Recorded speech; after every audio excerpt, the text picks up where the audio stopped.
Same. Let me do a complete about-face here. Nima Malika, I want you to take a look at a tweet that just came out from Michael Cohen, who is one of the chief advisors for Donald Trump. He's worked within the Trump organization.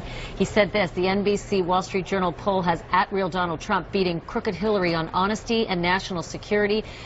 This picture says it all. And if you read what the meme says, and I'll quote the meme here: I presided over $6 billion lost at the State Department, sold uranium to the Russians through my faux charity, illegally deleted public records, and murdered an ambassador.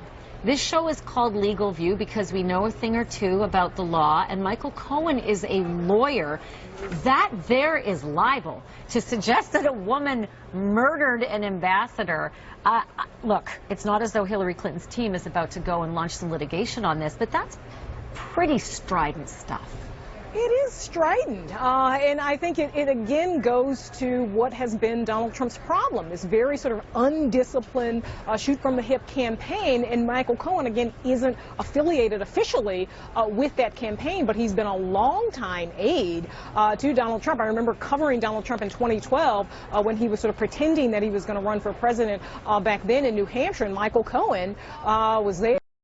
And Donald Trump was often on the phone with him as well. So you know, I mean, again, this is the kind of strident language that has sort of been surrounding the Donald Trump campaign, often coming from Donald Trump himself. Can I show you a tweet that Michael Cohen, the author of this one from moments ago, put out 2 years ago? There it is, folks. Have a look at what Michael Cohen thought of Secretary Clinton being received by two great Americans. Hillary Clinton, presumably being one of the great Americans, and Patrick Kennedy, presumably being the other great American at the Kennedy compound. So I'm not exactly sure what happened, because you know what? Benghazi had happened 2 years prior to that tweet. And apparently, Michael Cohen thought she was a great American 2 years after Benghazi, and now he does not. Also, Nia Malika, just quickly, is it Michael Caputo who resigned after the Ding Dong the Witch is Dead once Corey Lewandowski was fired for that kind of a language in a tweet? I mean, Ding Dong the Witch is Dead is not Hillary Clinton murdered an ambassador.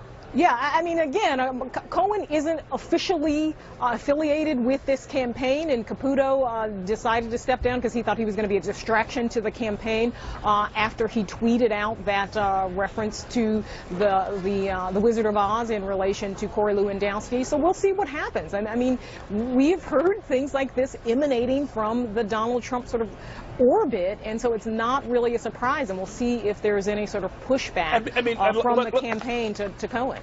Let's be clear that this is a distraction. I mean, that same NBC Wall Street Journal poll that he's referring to that has Trump ahead on honesty or trustworthiness has Clinton ahead in actually winning the election by something like 8 points. Yeah, and there's an ABC News poll as well out today that's showing Hillary Clinton ahead in fighting terror as well. I mean, I'm sure that he'll want to tweet something about that. But you know what? Let's just be really frank here, people.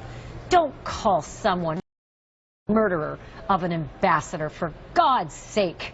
It's offensive to Americans who really want the truth and what's going on in politics. Please give us a break. Campaigning. Errol Lewis, Nia Malika Henderson, Christina Alessi. Thank you. Nearly lost my cool. Thank you. Well, I did lose my cool.